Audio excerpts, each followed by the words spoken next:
Atxan bu ishni hech kimga tinmadi. 3 kungacha o'zi qattiq o'ylandi. Qandoq o'ylamasin, Pasar hojimning so'zlari yo'lliq, o'rinliq bo'lib chiqadi. Demisimi hozir uning bu kichkina g'erib kapsiga bir ayol zoti namozdinmi farz bo'lib qolgan edi. Musofirchilik ichida bundaq yakka yegan o'tayverish o'zini xo'rlash va aldashdan boshqa narsa emas edi. Shug'inisi u mushundaq xiyollarni qilgan vaqtda ba'zida o'zini qadinas ayoli Xontullaning oldida ayib ko'rdi. Uningga yuz kelolmaydigan ishlarni qilayotgandek tuyg'ularga kelib qoladi. Lekin yana g'oyibona holda o'zini oqlab, men uning ustiga qasddan to'qol olmadim. Bizning ayrilganimizga 3 yildan oshdi. Bundaq zaruriyat nikohni Alloh ravo ko'rdi. Xontullani kechirdi deb o'z-o'ziga tasalli beradi. Uyan o'ylab, buyan o'ylab, uning makallasidan o'tdi. Lekin Akbar nim deydi. Boshqa yurtdan kelgan notunish bir ayolning tuyuqsiz bu uyga o'gay ona bo'lib kirishi, burt xat tartib, bo'y basti, lo'ng'ida o'sib qolgan bir yigit uchun qandoq ta'sir? Agar u loyiq ko'rmasa, bu ish hargiz ishga oshmaydi. Atxanmo o'g'lining ko'ngli uchun mangu mushundaq yakka yegani o'tib ketaveradi. Atxanning tuyuqsizlar bundaq shuklab, kam so'z bo'lib qilishi Akbarning diqqatini tortdi. U dadasining ko'nglini beorom qilayotgan ishning zodi nimaligini bilish uchun bugun kashlik tamoqdan keyin meva yeb o'tirib ilg'iz ochdi. Dada, bir necha kundan beri bakmi jimib ketdim. Biror yering og'riyotamdi qandoq? Nima gaping bo'lsa menga aytqin. Bundoq qilsang, men bak qisilib ketadiganman. Akbarning so'zi Atxonni ko'nglidagi sirlarini ochiq aytishga qistadi. Bir hisobda bunmi yaxshi bo'ldi. Savol so'ralgan ekan, cho'qim javob berish kerak. O'g'lim, yaqindan beri men bir ishga duch kelib qoldim, dedi Atxon necha kundan beri deli-g'ulliqini bir chetga qayirib. Bu ham menga, ham sana taalluq ish.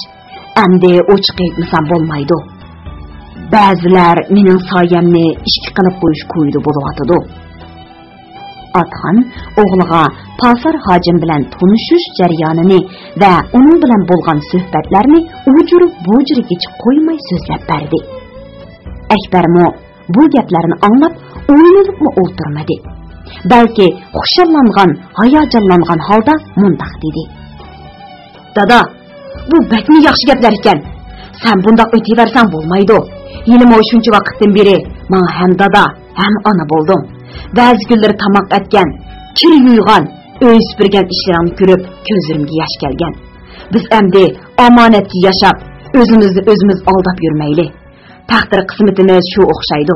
Endi menmi cho'ng bo'ldim. Biror mustaqil ish qilmasam bo'lmaydi. Sana cho'qim yaxshi bir hamroh kerak. Agar xohlasanglar, men sening beshingni o'z qo'lim bilan o'nglab qo'yaman.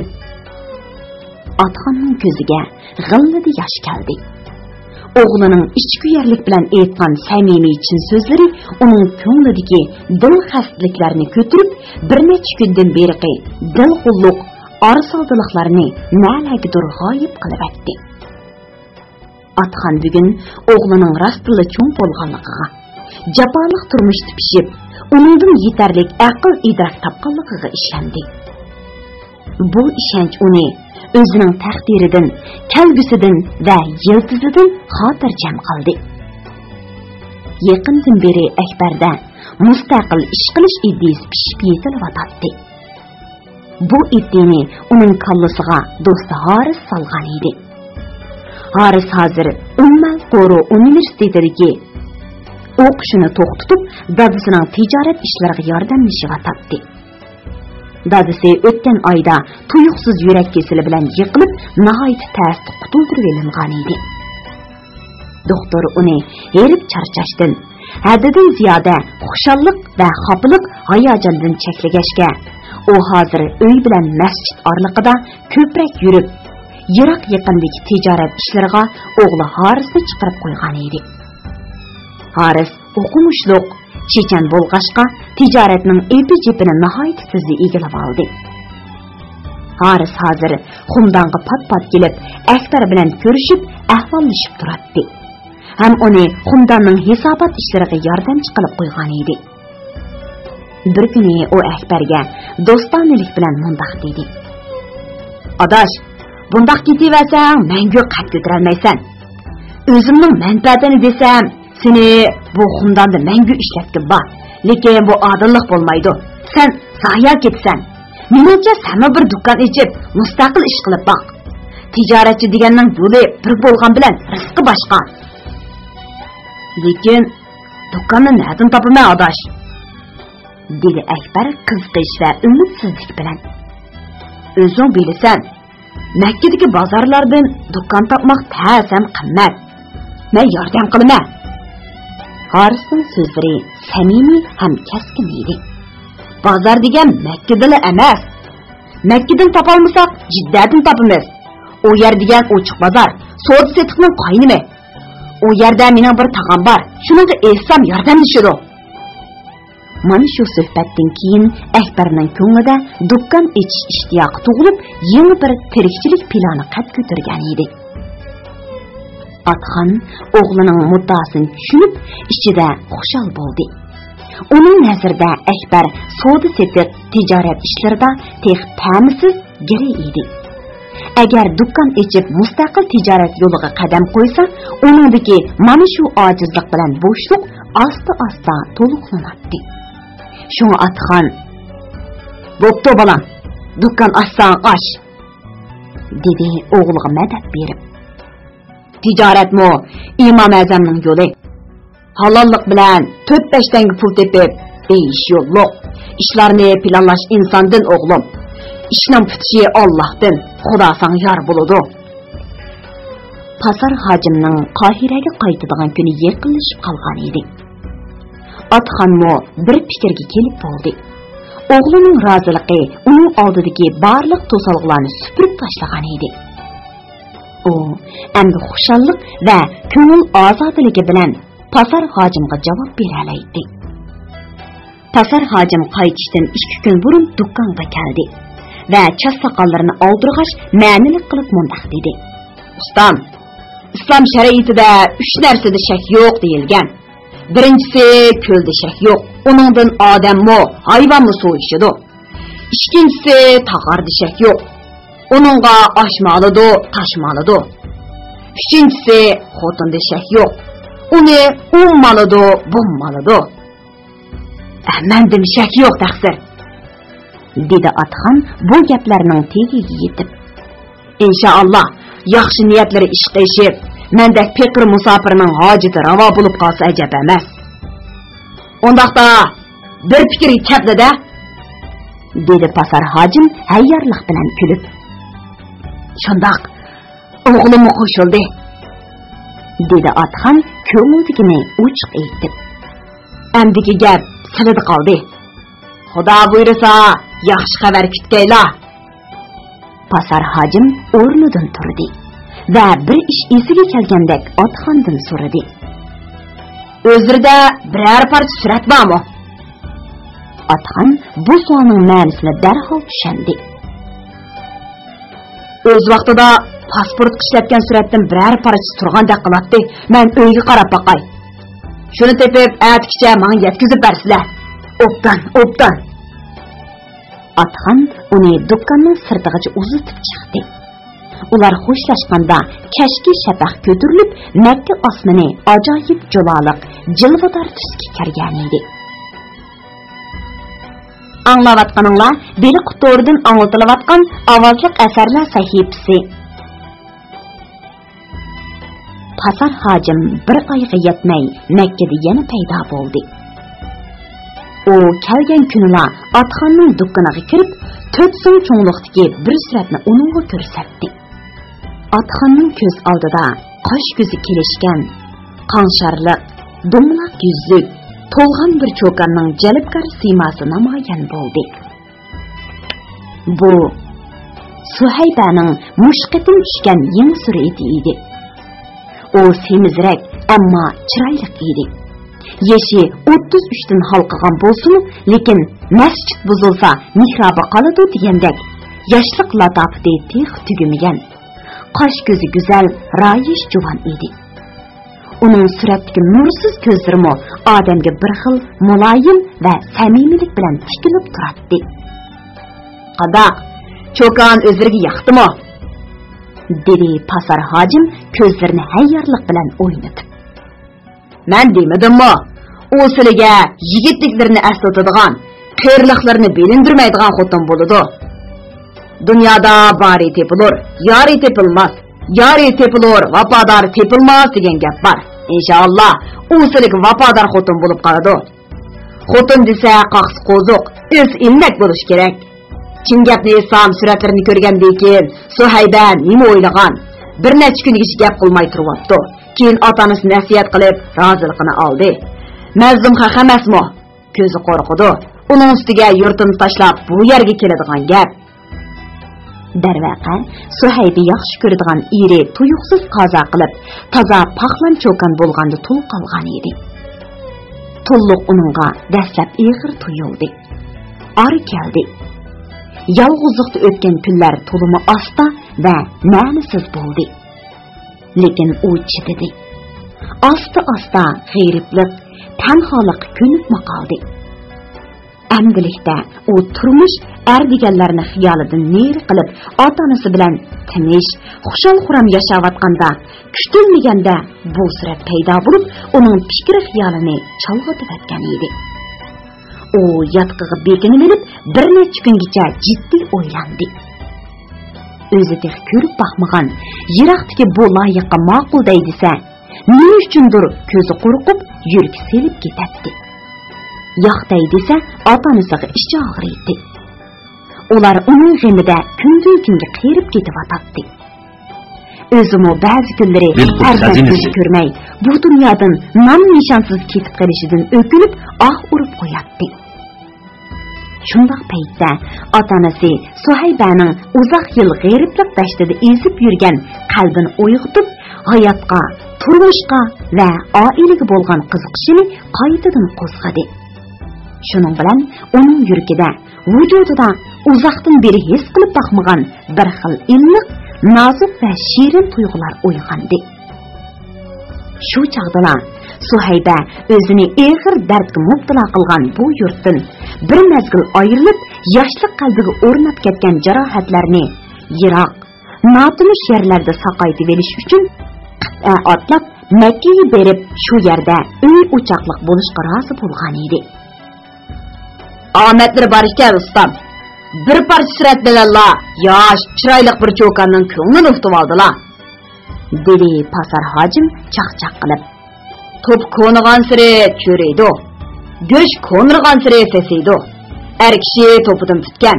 Shunga biz qiyirgan siri xuddi topidek soz, o'limlik bo'lib ketamiz. Xotin kishi go'shdan tutgan. Shunga qiyirgan siri sesigan go'shdek battamlashib ketadi. Shunga siz qiyir bo'lsinlarmi? Suhaybaga yaraganda.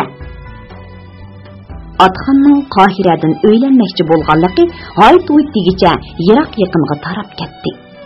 Bu xabar hamma shaharlar ishida qiziq suhbat temasiga aylandi.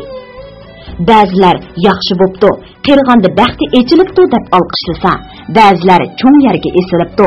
Maqsadi xotin elish emas, nab elish deb uning g'ururiga tegadigan gaplarni nima qilishdi. Bir kuni Baytumirning uyida birisi mushundaq gaplarning bo'layotganligini aytganda, Atxon noyt tamkinlik bilan ma'nilik qilib mundaq dedi. Biz bu yurtga musofir. Musofirning ko'zi bo'lsa-mu, yo'l qorong'i bo'ladi. Shunga bizga yo'l boshlaydigan, homiy bo'ladigan odam bo'lmas bo'lmaydi. Dadam menga o'z vaqtida mundaq bir hikoya aytib bergan edi. Jangallarda qora quloq deb ataladigan bir hayvon bor ekan. O hamisha shirning orqasidan 100 qadamcha orliq qoldirib mangadi ekan. Shir nega borsa, u shu yerga boradi ekan. Zodi ayrilib qolmaydi ekan. Buni ko'rgan nurg'un hayvonlar qora quloq hayron bo'pti. Oxir bir kuni tulki asta uning yoniga kelib, "Birodar, Sen nima uchun hamisha shirning orqasida yursan, yo u sening xiling bo'lmasa deb so'rabdi.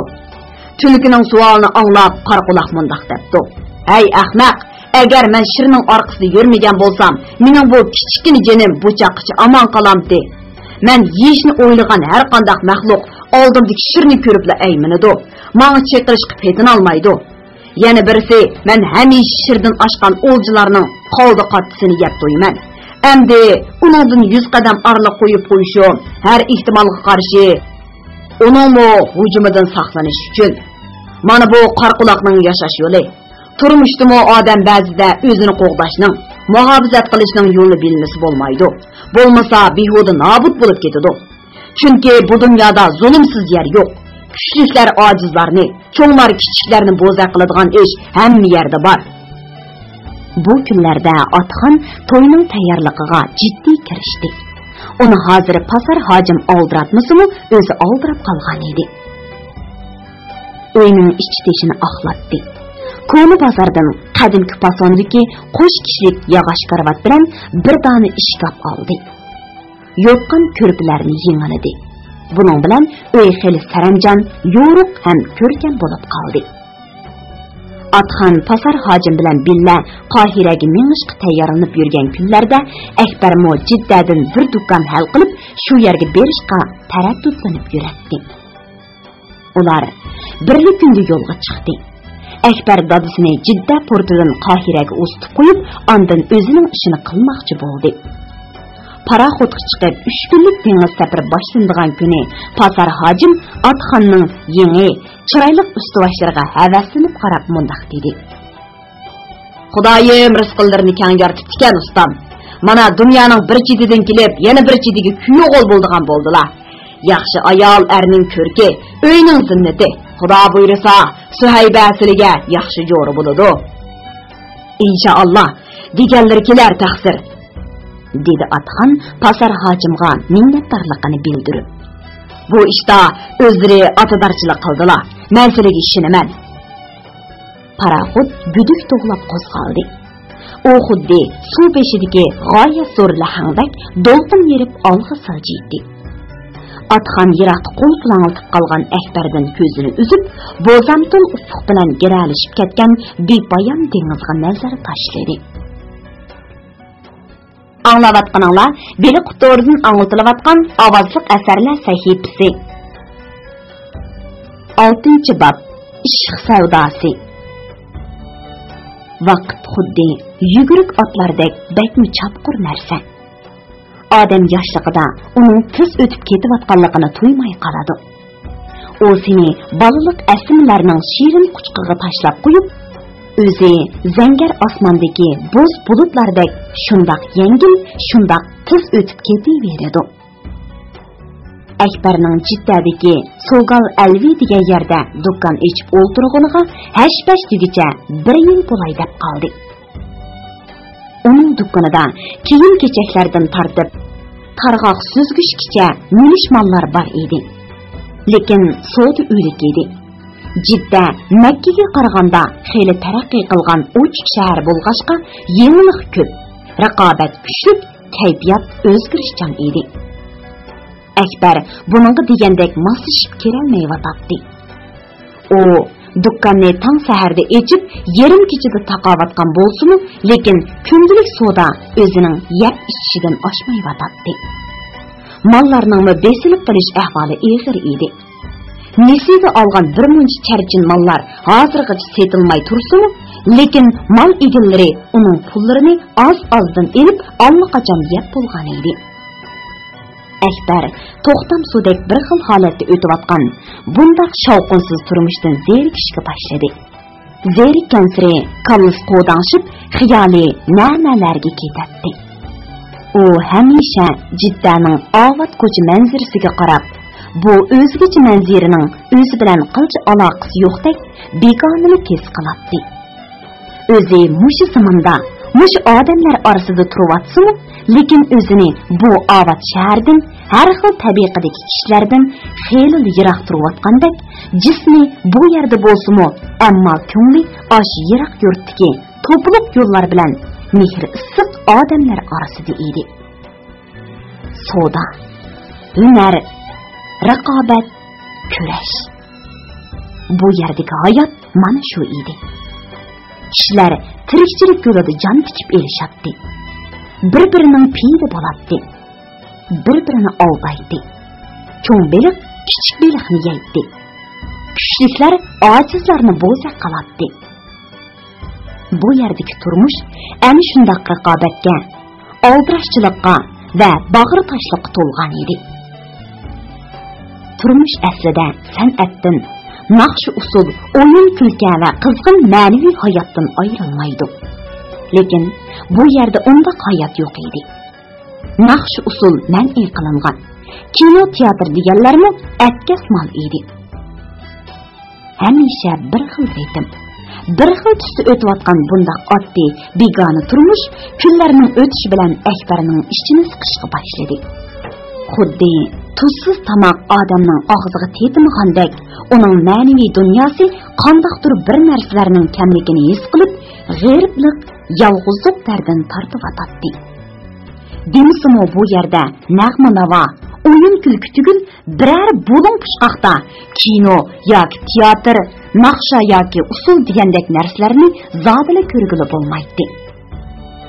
Shunga Akbar ba'zi kunlari do'konning to'g'risiga qarab, o'yin tomoshasiz turmush odamni hamoqat qilib qo'yamdi nima deb ulug' kichiktinib qo'yadi. Va o'zining mangumush otash siminda nag'ma navosiz, o'yin tomoshasiz o'tib ketishidan qattiq o'kinadi. Akbar yurtida kichik vaqtidan tartibla kino teatrlarni ko'rib, xushal va erki o'sgan o'yin pazbali edi. U shu chaqda ko'rgan Paqchokan, O'nish qahramon degan kinolar bilan Arshin Mal Alan, Rabiya Saidin qatorliq teatrlarning voqealarini hozirmi o'zbek hikoya qilib so'zlab beralaydi. Ajisi Masturaning to'yida sazandilar chalgan Chun Iroq, Ajam, Sabr qatorliq mungluq yaqinliq muzikalar bilan ular aytgan yangroq o'yna xalq naqshillari hozirgacha uning quloq tubida yangrab turadi. Sazandilar Dilbirim mendin yiroq, dilbirimdin men yiroq. Dilbirim qarshimda bo'lsa, qalbimda yong'ay shamchiroq. Olma anaring qandakmi, so'ygan yoring mendakmi?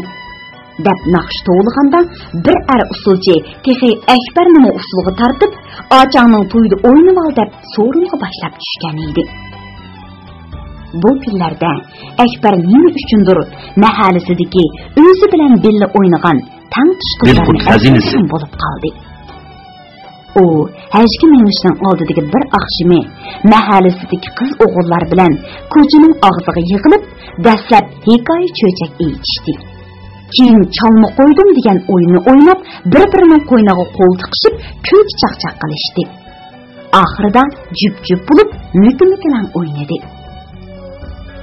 Akbar Xonqiz ismli 13 yoshlik chiroyli bir qiz bilan jup bo'lgan edi.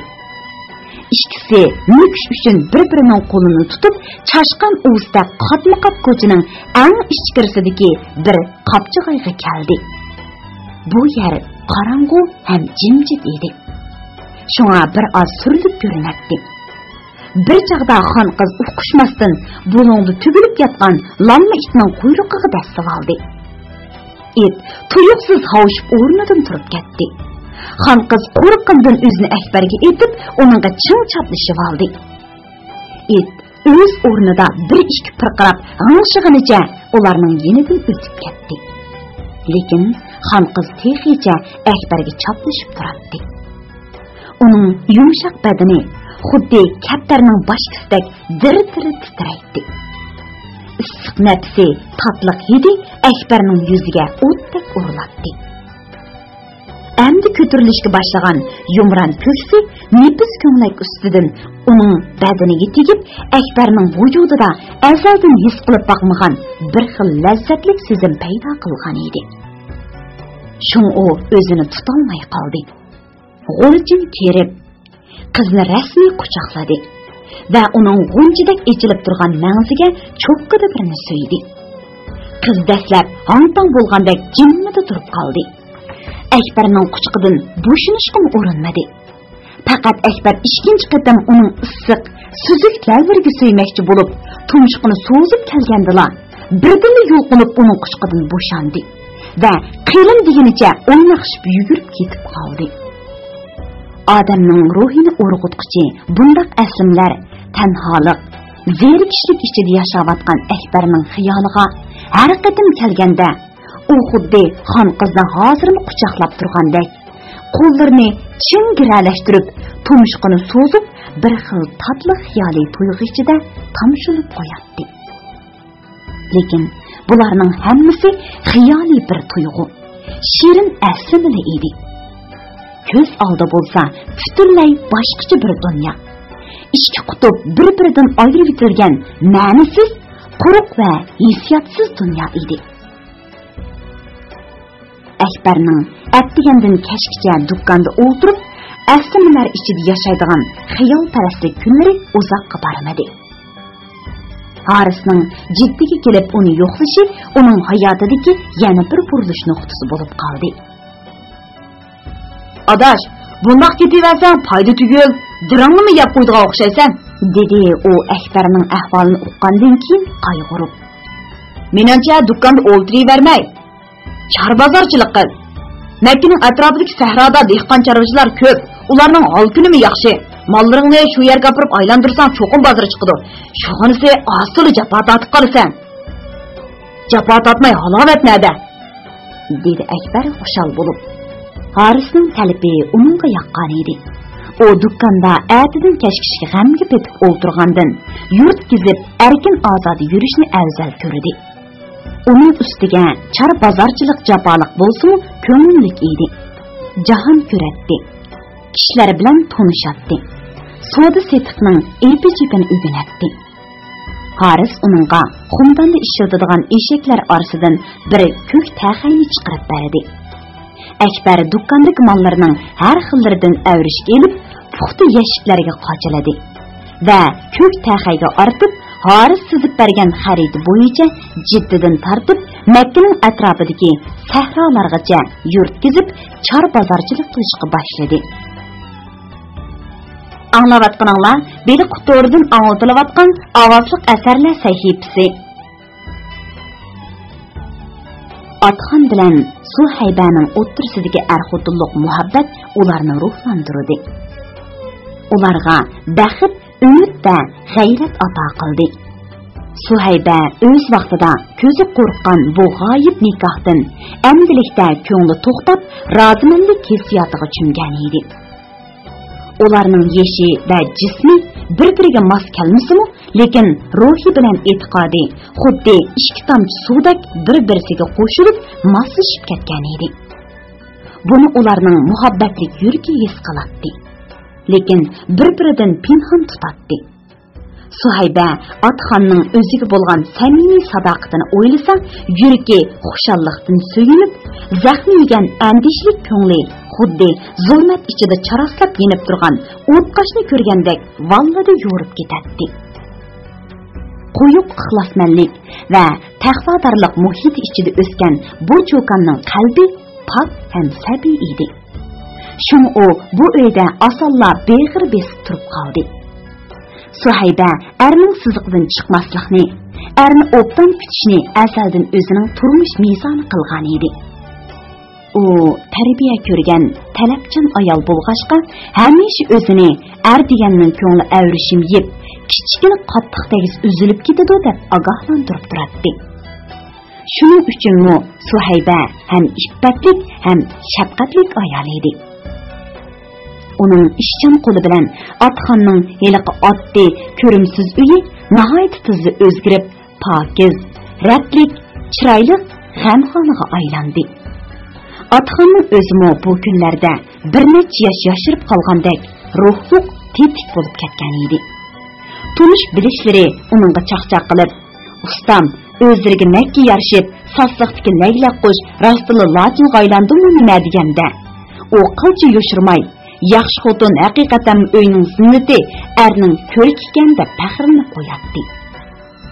Demisimi, Suhayba xushbel, muloyim juvon edi. Uning barliq go'zalligi ana shu xushbellik bilan muloyim tabiatida julanib turardi. Ayol vujudidagi bunday esil xislat xuddi shirin mayga o'xshash har qanday erni xushkayib qila oladi. Lekin Atxonning nazarida ayolining uningga yaraydigan hammadan esil yeri uning yosh bo'lishiga qaramay ta'rassiz yerga dastamaydigan panjavoqligi edi. Hozir bu panjavoq juvon ona bo'lish oldida turardi. Uning 9 oy bo'lib qolgan qo'rsiqi kang ko'nglik kishidan turtib chiqib, aslidagi dumaloq, yumshoq badanni texin ko'ptirib atgan edi. Ona bo'lish tuyg'usi boshqa ayollarnikiga o'xshash Suhaybaning qalbidagi eng shirin, muqaddas tuyg'u edi.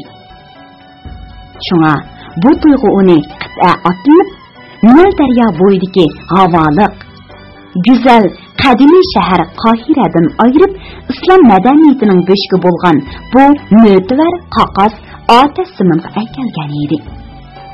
Bu tuyg'u yana yolg'iz uning'illa emas, balki yeshi 60 ga yaqinlashib qolgan, pul dunyosi yetarlik, notavan ota-onasining uzoqdan beri yurak bag'rini o'rtab kelayotgan o'tliq tuyg'u edi. Ular yolg'iz farzandi Suhaybaning o'zlari uchun biror navr tug'ib, oila nasabining mangu uzilib qolmasligini kech-kunduz Allohdan tilab kelgan edi. Shunga pat arada ona bo'ladiganligini o'ylasa, Suhaybaning yuragi tepshaklab, bir oila kishilarini orzu armoniga yetkazgan Atxondan dakmi suyunib ketadi. Atxonmo o'g'li Akbarning bu yaqin yurtda yolg'iz bosh bo'lib qolmaydiganligini o'ylab, Suhaybaning yangi farzand tug'ib bermoqchi bo'lganligidan chandon xushal bo'ladi. Er-xotin zarqib kutgan kunlar oxiri yetib keldi. Suhayba sog'-salomat tug'di. Tuqqandimi paxlandek bir o'g'il tug'di. O tunji qatam bolasini qo'liga elib, uning yumron badallarini silab turib, qaraqatdek kichkina qora ko'zlariga qarab, xushallikdan taramlab yosh to'kdi. Yosh yo'q ko'zlarida kulgi o'ynadi. Xushallikdan parqirab ketgan chehrada tabassum jilva qildi. Mana bu olam shodlikni bildiradigan, uzoq yillik tashnalikqa qondirilgan baxtlik onaning saf ham samimiy tabassumi edi. 3 kundan keyin Atxon yangi tug'ilgan o'g'lini joynamoz ustida domlatib, o'ng quliqiga arzon, so'l quliqiga takbir etib, o'z og'zi bilan Yelimsha degan ismni qo'ydi. Bu uning har safarida g'erib kepan bo'lib qolgan, mard, bahodir, o't yurak hamrohiga bo'lgan hurmati, seg'inishi va mangulik yotnomasi edi. Anglayotganinglar beni qutordan anglatilayotgan ovozliq asarlar sahifasi. Akbarning char bozorchiligi xeyli eqib qoldi. U ko'k taxayni yetilab, talay yurt sahrolarni kezdi. Nurg'un odamlar bilan tanishdi. Mallarni baho talashmay loyiqada setib, namrod dehqon chorvachilarning yaxshi o'libdi bo'lib qoldi. Akbar hozir Makkadan 30 kilometr yiroqlikdagi Vadi Fatima degan yerga ko'prak keladi. Bu yerdagi dehqonlar asosan tavuz, say ko'ktat terg'ashqa hol o'qiti yaxshi edi. Bu yerda sho'xla, jangdu, kuda, uzunchoq kav qatorliq saylar yashaydi.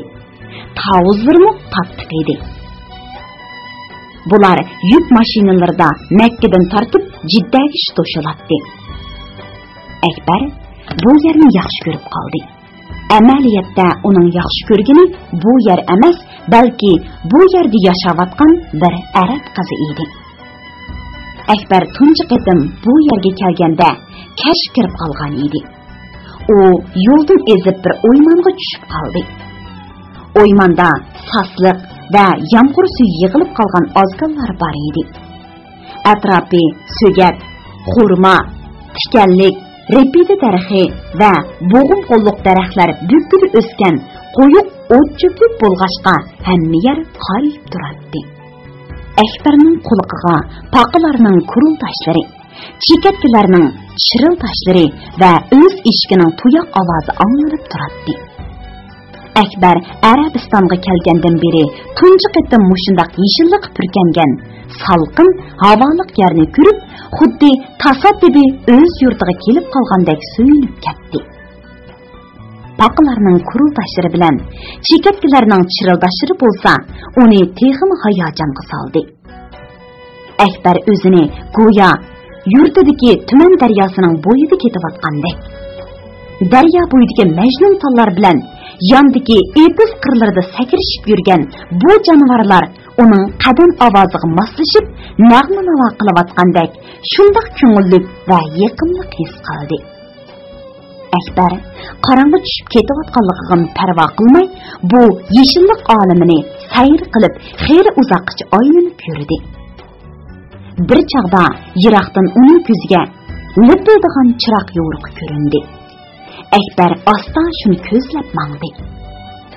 U bir kapiga yetib keldi. Kapining oldidagi xurma yaproqidan to'qilgan bir parcha bo'rida xuddi shaptul qiqidek yigilab qolgan vijik ozg'in bir bo'va yotadi. Uning oldida bir suv idishi va bir necha yog'och cho'chak turadi. Bu narsalar dashtda uyon bu yonga o'tib turadigan yo'lovchilarga suv setish uchun ishlatiladi. Akbar buvayga salom berdi. To'chas tagiga yon tashlab yotgan buvaymi salomni ilik elib qimirlab qo'ydi. "Ha, o'g'lim, kash qopqabsan-ku?" so'radi u o'ruq inchik qo'llar bilan maydasini topilab turib. "Sapran qayoqqa?" "Mush yerda bir yurt bor deydi. Shu yerga kelib edim." dedi Akbar va ko'k taxaydagi yukni ishora qilib davom qildi.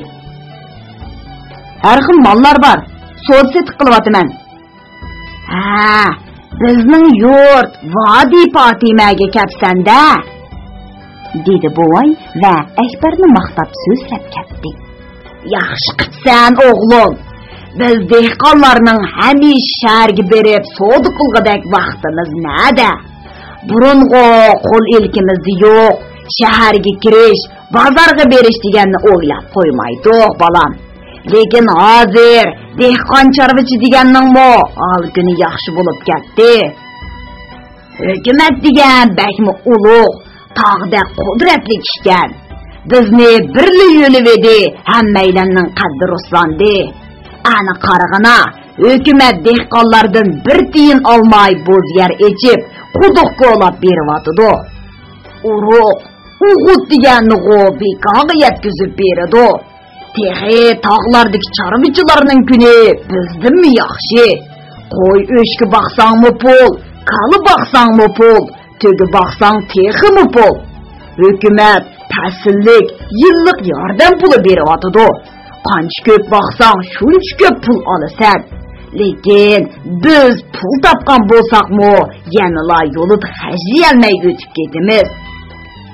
Tijorat deganni mana senga o'xshash yurt oralab qolsa, xalqmi, o'zigimi naf beradi. Mangan daryo, yotgan bo'riya degan gap bor. Akbar pildirlab ko'yayotgan qora chiroqning yo'riqida buvayga sap soldi.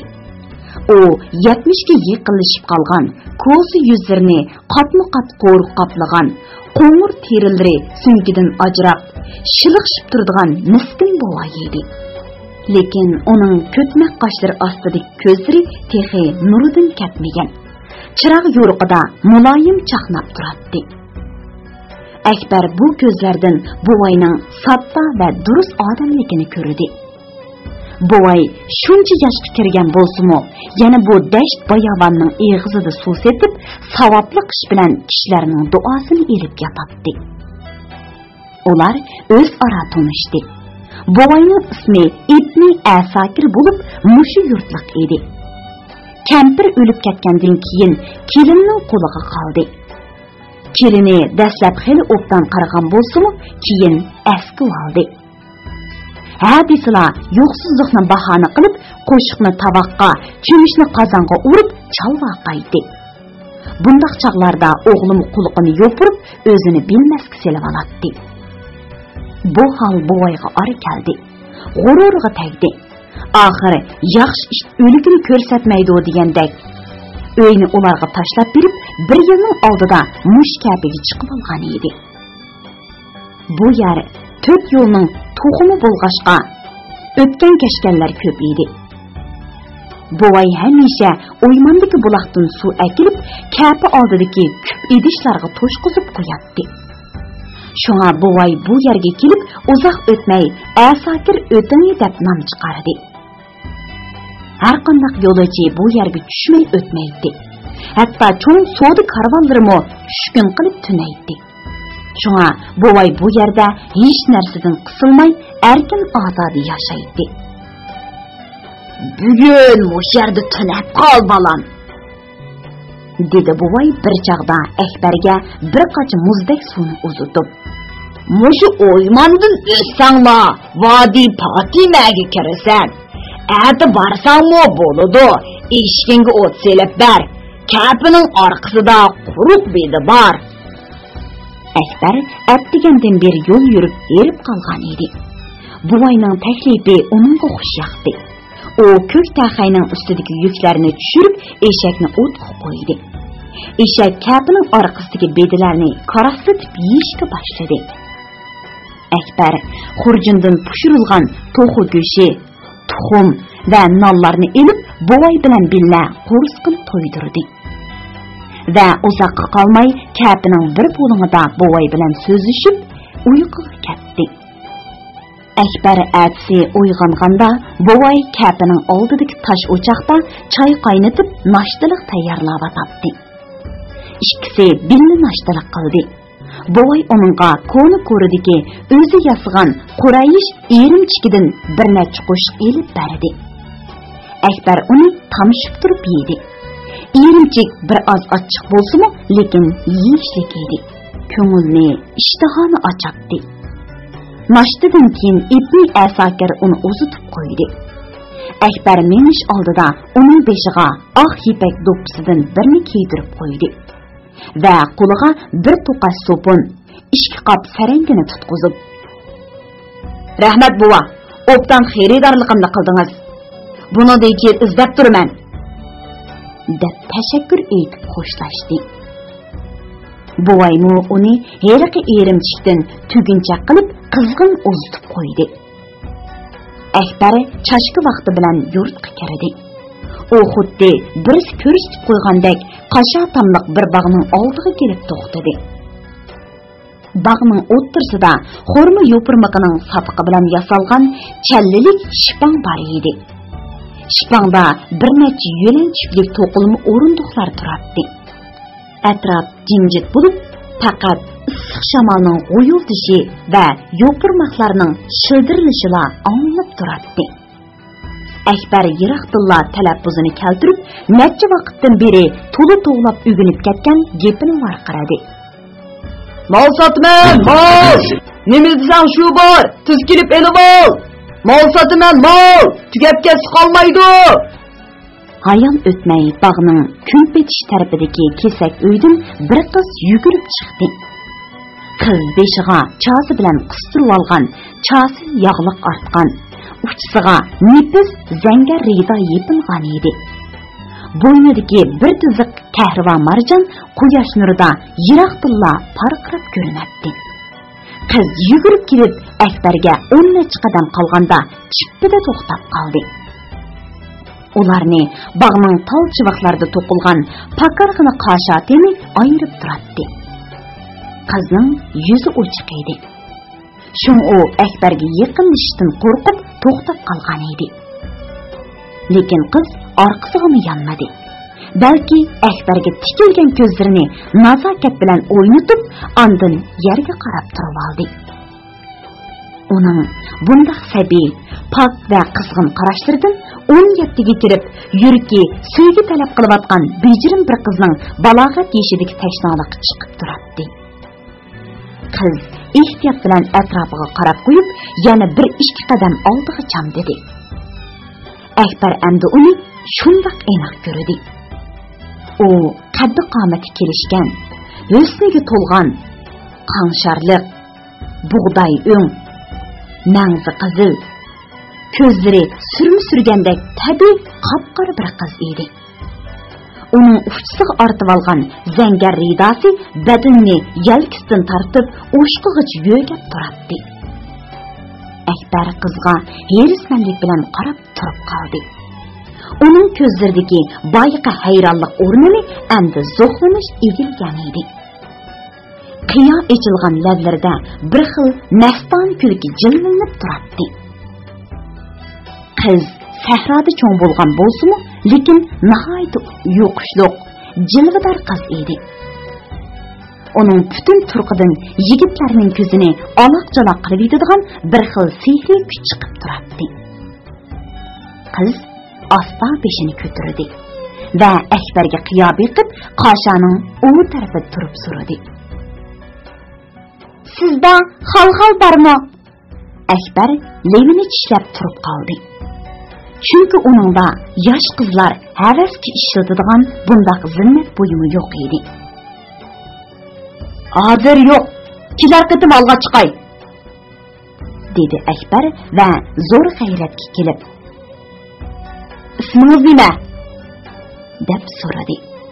Qiz birdan jim turib oldi. Keyin orom anglig'idek qilib, Habza, dedi va o'ppida qizirib yerga qarab oldi. Qizning ochiq yo'riq muomalasi Akbarga bakmi yaqinlik bilindi.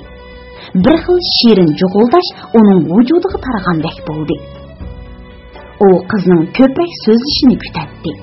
Chunki uning ovozimi o'ziga o'xshashla muloyim ham tatliq edi. Akbarning nazarida uning og'zidan chiqayotgani odam bolasining og'zidan chiqayotgan oddiy gap emas, balki jannatga hur parilarning shirin suxan shivrilishi edi. Akbar uni yana gapga selish uchun og'zini o'mallab turib edi. Uy tarafdan bir ayolning "Habza, qanisan?" deb barqirgan ovozi anglandi. Qiz cho'chgandek beshini diringida silkib, Akbarga lappida bir qaradi da orqaga o'rilgancha yugurib kirib ketdi. Akbar uning orqasidan "Mening ismim Akbar, xalqalni cho'qim akilib beraman" degunicha turib qoldi. Qiz ushshaq qadam bilan yugurib ketyapti. Akbar bo'ynini so'zib, uningga yana bir qitim qaradi. Bu chaqda uning zibo qomati asta-asta ko'zdan g'oyib bo'ldi.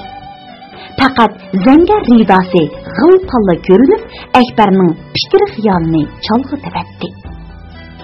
Uning g'uva xiyol ekranida bir parcha yeshil bo'shliq qilib qolgandek bo'ldi.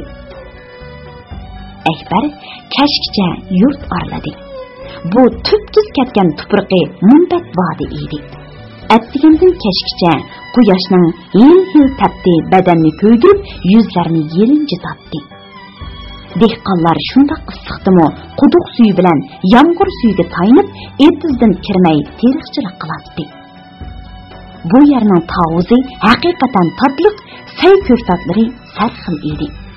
Akbar bir necha mahallalarga bordi. Etiz qirlarni aralab, naq maydon tijorat qildi. Bugun uning savdosi haqiqatan yaxshi bo'ldi. Burun besilib qolgan nurg'un mollar setilib ketdi. Tex qizlar, ayollar uningga nurg'un yangi narsalarni buyurdi. Akbar kashga yaqin heliqi bog'ning oldiga kelib, qasdan u yoqdan bu yoqqa o'tib boqdi. Maqsadi Habsini yana bir qatim ko'rib verish edi. Lekin uni ko'rolmadi. Ko'rgini bog'da timsiqlab yurgan bir qersal odam bo'ldi. Akbar amalsiz ko'k taxayning beshini asakir o'tin tarafga qarab burdi. U buvayga ikki tavuz bilan bir bog'lam o't yosh elib oldi. Akbar bugun shu yerda tunab, tong sahar bilan shaharga qarab mengishni va yangi mollarni elib, tezroq Vadi Fatimaga qaytib kelishni ko'ngliga puxdi. Biliqut şirketida ovozga elinib, Biliqut to'rida anglatilayotgan Uyg'ur yozuvchisi Ahad Turdining Xinjiang yoshlar o'smirlar nashriyoti tarafidan nashr qilingan Sarson ruh nomli romanini bugun mush yergacha anglatdik. Davomini atigi anglatishimizda davomli anglatamiz. Bu roman Xinjiangdagi har qaysi Xinhua kitobxonalarida sotiladi. Do'stlarning bu romanni setib olib saqlab qo'yishini alohida tavsiya qilamiz.